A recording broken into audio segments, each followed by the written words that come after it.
تو وہ شخص سونے چاندی کے ڈھیر کے پاس آیا اور کہنے لگا کہ اب اس کے الفاظ سنیے گا، اور پھر یہاں جو سیکھنے والی باتیں ہیں، جیسے اس کے قدموں میں یہ سارا خزانہ ڈالا گیا تو وہ شخص کہنے لگا کہ اے ذلیل وہ بدترین مال، تجھ پر لعنت ہو، تو نے ہی مجھے پروردگار کے ذکر سے غافل رکھا، اللہ اکبر، تو نے ہی مجھے آخرت کی تیاری سے روکے رکھا۔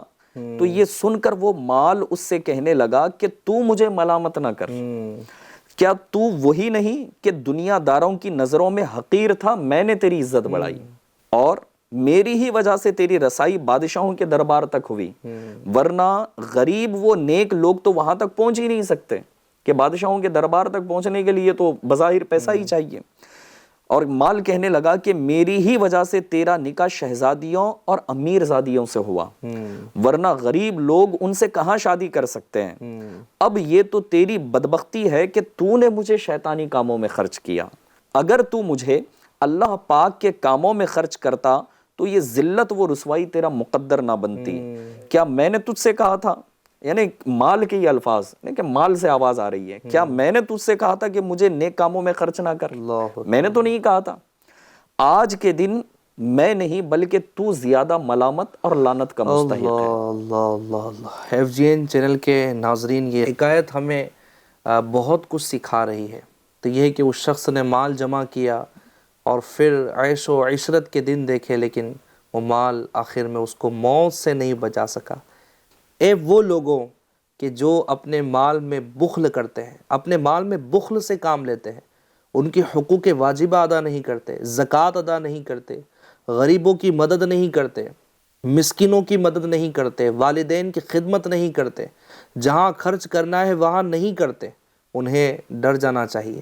اگر مال میں بخل سے کام لیا اور مال کو صرف جمع کیے رکھا، فی نفسی مال جمع کرنا برا نہیں، لیکن حقوق واجبہ ادا نہ کیے تو یہ وبال ہی ہے، اس کا ہمیں فائدہ نہیں ہے۔ یہ جمع کرتے کرتے بالآخر موت نے آ لیا اور ہم ایسے ہی دنیا سے چلے گئے، تو بتائیں کہ پھر آخرت میں ہمارے لیے بچے گا کیا؟ آخرت میں تو وہی کام آنا ہے جو ہم نے خرچ کیا ہو، جو ہم نے اللہ کی راہ میں دے دیا ہو، وہ ہمارا ہے۔ جو ہم چھوڑ کر چلے گئے وہ تو ہمارا نہیں ہے نا۔ احادیث طیبہ میں صدقات کی فضیلتیں بیان کی گئی ہے۔ ناظرین کرام، آئیے ہم آپ کو صدقات کی کچھ فضیلتیں بیان کرتے ہیں تاکہ ہمارا ذہن بنے کہ جو مال اللہ کے فضل سے ہمیں ملا ہے، تو اسی کے فضل سے جو ہمیں مال ملا ہے اس میں سے ہم کچھ اس کی راہ میں خرچ کرنے کی سعادت حاصل کر لیں۔ تو آئیے صدقے کی فضیلت میں چاہوں گا کہ جمیل بھائی آپ کچھ بیان فرمائیں۔ صدقے کی فضیلت کو اگر دیکھا جائے تو میں FGN چینل کے ناظرین سے یہ عرض کرنا چاہوں گا کہ احادیث کریمہ میں بھی کئی فضائل جو ہے نا وہ صدقے کے ارشاد فرمائے گئے ہیں۔ جیسے ایک حکایت بھی ہے، ایک واقعہ ہے نا کہ حضرت سیدنا حبیب عجمی رحمۃ اللہ تعالی علیہ کہ ایک دن آپ کے گھر پر جو ہے نا کوئی سائل آیا مانگنے کے لیے، تو آپ کے بچوں کی امی جو تھی وہ روٹی بنانے کے لیے آٹا گوندھ کر کے اپنے پڑوسی کے یہاں آگ لانے کے لیے چلی گئی تاکہ اس سے چولہا جلایا جا سکے۔ تو اب اس دوران حضرت سیدنا حبیب عجمی رحمۃ اللہ تعالی علیہ کے گھر پر جب وہ سائل آیا، اس نے صدا لگائی، تو آپ نے وہ سارا کا سارا آٹا اٹھا کر کے اس سائل کو دے دیا۔ اب جب آپ کی زوجہ محترمہ جب گھر میں آئی تو دیکھا کہ آٹا غائب ہے، تو حضرت سیدنا حبیب عجمی رحمۃ اللہ تعالی علیہ سے سوال کیا کہ میں نے ابھی جو آٹا رکھا تھا وہ کہاں پر ہے؟ تو حضرت سیدنا حبیب عجمی رحمۃ اللہ تعالی علیہ کے دیکھیں نا الفاظ کتنے بہترین، جھوٹ نہیں فرمایا، نہ کوئی اور بات ارشاد فرمائی، بلکہ ارشاد فرمائے کہ اسے روٹی پکانے کے لیے لے گئے، یعنی جو سائل لے گیا وہ بھی کیا کرے گا؟ روٹی تو پکائے گا۔ تو آپ نے نا اپنی نیکی کو چھپایا، سب سے پہلی بات تو یہ کہ اپنی نیکی کو چھپایا، اور وہ بھی اپنے بچوں کی امی سے۔ اور بظاہر اگر دیکھا جائے تو ہمارا حال یہ ہے کہ بھائی ہم نے دیا تو ہمارا اناؤنسمنٹ ہونا چاہیے۔ بالکل ایسے امام صاحب اگر اعلان نہیں کیا، امام صاحب میں نے مسجد کی تعمیرات میں جو ہے وہ تعاون کیا، میرا اعلان نہیں ہوا ہے، نہیں خلبلی مستی ہے۔ ایسا لگتا ہے کہ جب تک دکھاوا نہ ہو جائے تو ہمیں چین نہیں ملتا۔ تو یہاں ناظرین ہمیں غور کرنا چاہیے رائے خدا میں خرچ کرنے کی، اگر اللہ تعالیٰ نے توفیق دی ہے اور وہاں اگر دل میں یہ ارادہ ہو گیا، یہ خواہش اگر جاگنے لگی کہ یار میرے نام کا اعلان ہوگا تو ہی کام چلے گا، بلکہ ہم اس معاشرے میں جی رہے ہیں کہ جہاں دکھاوا جمیل بھائی اس حد تک پہنچ چکا ہے۔ ایک مدرسے میں میرا جانا ہوا تو وہاں پر ایک روم جو ہے نا انکمپلیٹ تھا۔ اب اچھا اس مدرسے کی افتتاح تھی تو میں نے وہاں کے جو منتظم صاحب تھے ان سے پوچھا کہ سارا مدرسہ بن گئے، یہ ایک روم انکمپلیٹ کیوں ہے؟ انہوں نے کہا کہ آپ جانتے ہیں کہ سارا مدرسہ جو ہے وہ تعمیرات کا جو کام ہوتا ہے وہ چندے ہی سے بنایا جاتا ہے۔ تو دراصل بات یہ ہے کہ ایک شخص نے، میں نے کہا تھا کہ ایک روم جو ہے نا میری طرف سے مدرسے میں بنائیے گا، تو یہ روم کا جو ہے وہ پلاسٹر اور جو بھی چیزیں ہونی تھی اس کے پیسے سے ہونی تھی، لیکن اس نے ایک شرط رکھ دی کہ میرے نام کی جو ہے نا وہ پٹی آپ نے باہر لگانی ہوگی۔ تو ہم نے کہا کہ یہ تو ہمارے لیے مناسب نہیں ہے۔ اب آخر وقت تھا ہمیں افتتاح کی، ہم نے تاریخ بھی جو ہے وہ دے دی تھی، اس وجہ سے یہ انکمپلیٹ ہے۔ اب بتائیں کہ دکھاوا کس حد تک پہنچ چکا ہے۔ تو ہمیں راہ خدا میں خرچ کرنے میں یہ غور کرنا چاہیے کہ ہم دکھاوے کے شکار تو نہیں ہو رہے۔ بہرحال جی، تو حضرت سیدنا حبیب اعظمی رحمۃ اللہ تعالی علیہ نے آپ کی زوجہ سے فرمایا کہ اسے روٹی پکانے لے گئے، تو آپ کی زوجہ نے کافی اصرار کیا کہ بتائیں روٹی پکانے لے کون گیا ہے؟ میں تو آگ لینے گئی تھی نا، اب یہ پکانے کے لیے کون لے گیا؟ تو اصرار کرنے پر جو ہے نا حضرت سیدنا حبیب اعظمی رحمۃ اللہ تعالی علیہ نے فرمایا کہ میں نے صدقہ کر دیا ہے۔ اچھا، راہ خدا میں خرچ کر۔ اب آپ کی زوجہ کا انداز دیکھیں کہ ان کے یہاں بھی کچھ کھانے کو نہیں ہے۔ اللہ اکبر۔ آپ کی زوجہ محترمہ کہتی ہیں پہلا جو آپ کی زبان سے لفظ نکلا وہ نکلا سبحان اللہ، حالانکہ گھر میں کچھ ہے نہیں، بجائے اس کے کہ آپ نے دے دیا، اپنا خیال تو رکھنا تھا، ہم کیا کھائیں گے، ایسا کچھ نہیں، بلکہ سبحان اللہ کہا۔ کیا بات، پہلا لفظ کہا، کیا بات ہے کہ سبحان اللہ۔ بہت اچھی بات ہے کہ آپ نے راہ خدا میں خرچ کر دیا، لیکن ابھی پریزنٹ ہمارے پاس کچھ نہیں ہے تو اب ہم کیا کھائیں گے؟ یعنی کہ ایک وہ ہوتا ہے نا کہ جارحانہ انداز، ایک ہوتا ہے کہ بالکل سنجیدگی کے ساتھ اور پہلا لفظ کہہ دیا سبحان اللہ، اور ہمیں بھی تو کچھ کھانے کے لیے چاہیے۔ تو ابھی ان دونوں کی نا گفتگو چلی رہی تھی، تو اس دوران آپ کے دروازے پر ایک شخص پکی ہوئی روٹیاں اور گوشت کا سالن وہ لے کر جو ہے نا دروازے پر حاضر ہوا اور آپ کو آواز دی۔ تو آپ نے اپنی زوجہ سے ارشاد فرمایا کہ دیکھو اللہ تبارک و تعالیٰ نے آٹا صدقہ کرنے پر ہمیں کیا عطا کیا کہ پکی ہوئی روٹیاں بھی ہم نے پکائی نہیں تھی، لیکن اس کا بدلہ یہ ملا کہ پکی ہوئی روٹیاں بھی ملی اور اس کے بدلے ساتھ ہی ساتھ اللہ تبارک و تعالیٰ نے گوشت بھی ہمارے پاس بھیج دیا۔ تو کبھی کبھی ایسا ہوتا ہے کہ دنیا کے اندر بھی اللہ تبارک و تعالیٰ اس کی برکتیں عطا فرما دیتا ہے، بالکل ایسا ہی ہے۔ یہ تو وہ برکتیں ہیں کہ جو نظر آتی ہیں۔ اچھا، اب یہ جو چیز میں نے آپ کو عرض کی ہے تو ناظرین سے میں یہ عرض کرنا چاہوں گا کہ اس میں یہ بھی نہ لے کہ بھائی ہم نے بھی تو بہت کچھ کیا ہے لیکن ابھی ملا نہیں ہے، تو ایسا بھی نہیں ہے، بلکہ کئی چیزیں ایسی ہوتی ہے نا کہ ہمیں نظر نہیں آتی اور صدقے کی وجہ سے نا وہ ٹل جاتی ہے۔ جیسے پیارے آقا کا ایک فرمان ہے نا کہ پیارے آقا صلی اللہ تعالی علیہ وسلم نے ارشاد فرمایا کہ صبح سویرے صدقہ دیا کرو، کہ صدقے کے آگے بلائیں قدم نہیں بڑھاتی۔ تو اب ہم نے کون سی بلا دیکھی تھی؟ اور وہ تو نظر ہی نہیں آئی نا، کہ پتہ نہیں کتنی ہمارے سر سے جو ہے نا اللہ تبارک و تعالیٰ اس کو جو آنے والی پریشانیاں تھی، ہو سکتا تھا ایکسیڈنٹ ہونے والا تھا یا کوئی ایسی پریشانی آنے والی تھی، بلا آنے والی تھی، اللہ نے اس کے صدقے دور فرما دیا۔ بالکل بالکل۔ اور ایک اور حدیث پاک میں آپ کو سناؤں کہ حضرت ابو ہریرہ رضی اللہ تعالیٰ عنہ سے مروی ہے، آپ فرماتے ہیں کہ رسول اللہ صلی اللہ تعالیٰ علیہ وآلہ وسلم نے فرمایا کہ صدقہ مال میں کمی نہیں کرتا، بالکل خرچ کرنا چاہیے۔ اور اس کی مثالوں کو اگر لیا جائے تو علماء نے کنویں کی مثال ارشاد فرمائی کہ جب بندہ کنویں میں ڈول سے پانی نکالتا ہے اور کنواں بننے کے بعد جو ہے نا اگر یہ کہے کہ بھائی میں نکالتا رہوں گا تو میرا پانی ختم ہو جائے گا، تو کنواں بنا ہی نکالنے کے لیے۔ اور کھیت کی مثال جو ہے نا وہ علماء نے ارشاد فرمائی کہ جب بندہ زمین میں اناج ڈالے گا تو بہت ساری چیزیں اس کے اندر سے نکلیں گی، کئی دانے اس کے نکلیں گے۔ تو حدیث پاک میں یہ ارشاد فرمایا گیا کہ صدقہ مال میں کمی نہیں کرتا، اور اللہ تعالیٰ معاف کرنے کی وجہ سے بندے کی عزت ہی بڑھاتا ہے، اور جو اللہ تعالیٰ کی رضا کی خاطر انکساری کرتا ہے تو اللہ تعالیٰ اسے بلندی عطا فرماتا ہے۔ سبحان اللہ۔ FGN چینل کے ناظرین صدقے کے فضائل سن رہے ہیں، اور بیسیکلی ہمارا ٹاپک چونکہ کنجوسی تھا، بخل سے بچنے کا معاملہ تھا کہ ہمیں بخل سے بچنا ہے، کنجوسی سے بچنا ہے، اور ہمیں صدقات اور خیرات کا جو ہے وہ ذہن جو ہے وہ بنانا ہے۔ FGN چینل کے ناظرین جو بلاؤں سے حفاظت جو ہے وہ چاہتے ہیں، جو پریشانیوں سے حفاظت چاہتے ہیں، جن کو بیماریوں نے گھیرا ہوا ہے، بہت لوگ پریشان حال ہیں اور جگہ جگہ در بدر کی ٹھوکریں کھاتے ہیں، لیکن اگر وہ دیکھیں تو ان کے پاس ہی اسے عمل موجود ہے کہ وہ کریں تو ان چیزوں سے حفاظت تو ہو سکتی۔ کسی نے، جمیل بھائی، ایک بڑا پیارا جملہ کسی نے کہا تھا کہ صدقہ دینے سے بلائیں جو ہے وہ ٹل جاتی ہے، لیکن مسئلہ یہ ہے کہ ہم صدقہ بلائیں آنے کے بعد دیتے ہیں۔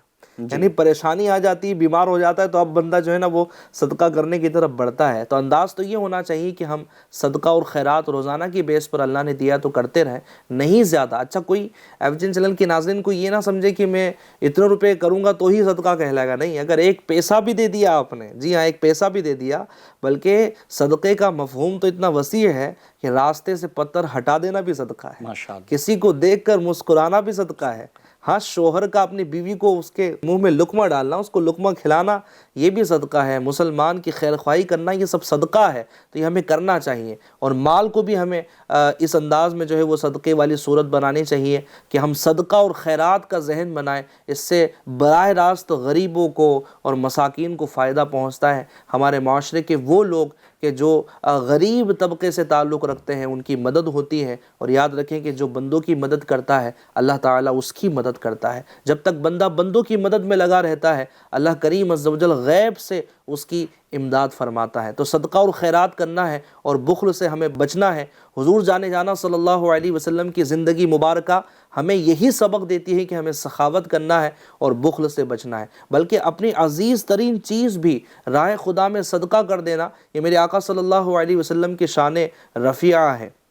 جی ہاں، ایسے کثیر واقعات موجود ہیں۔ ایک واقعہ میں سناتا ہوں، پھر اپنے پروگرام کا اختتام کرتا ہوں۔ میرے آقا صلی اللہ علیہ وسلم کی خدمت اقدس میں ایک خاتون نے ایک چادر اپنے ہاتھوں سے بنا کر پیش کی کہ یا رسول اللہ، میں نے یہ آپ کے لیے بنائی ہے، اپنے ہاتھوں سے بنی ہے، آپ اس کو زیب تن فرمائیے۔ پیارے آقا صلی اللہ تعالی علیہ وسلم نے وہ لے کر رکھی۔ ایک صحابی رضی اللہ تعالی عنہ نے اسی چادر کے متعلق سوال کر لیا، ہاں اسی چادر کے متعلق سوال کر لیا۔ پیارے آقا صلی اللہ علیہ وسلم نے وہ چادر اٹھا کے اس صحابی رضی اللہ تعالی عنہ کو عطا فرما دی۔ اچھا، دیگر صحابہ اکرام نے ان صحابی رضی اللہ تعالی عنہ سے کہا کہ تو حضور کو محبوب تھی اور ایک بڑھیا نے بنا کر دی تھی بڑی محبت کے ساتھ، آپ نے کیوں سوال کیا؟ آپ کو سوال نہیں کرنا چاہیے تھا۔ تو وہ بھی عشق کرنے والے تھے نا، آقا کے صحابی تھے۔ کہتے ہیں کہ یہ چادر میں نے اس لیے لی ہے تاکہ میں جب مروں نا تو اسی چادر میں مجھے کفن دیا کیا جائے۔ بات ہے، سبحان اللہ۔ یہ محبت کے انداز تھے، لیکن پیارے آقا صلی اللہ علیہ وسلم کا انداز مبارکہ اس سے ہمیں معلوم ہوتا ہے۔ ناظرین کرام، سلسلے کا وقت کمپلیٹ ہوا۔ نیکسٹ سلسلے میں پھر ایک نئے ٹاپک کے ساتھ حاضر ہوں گے۔ جب تک کہ اپنا بہت خیال رکھیے، محبتوں کو عام کیجیے، FGN چینل دیکھتے اور دکھاتے رہیے۔ صلو علی الحبیب صلی اللہ تعالی علی محمد صلی اللہ علیہ وسلم۔ راتیں بھی مدینے کی، باتیں بھی مدینے کی، جینے میں یہ جینا ہے، کیا بات ہے جینے کی، کیا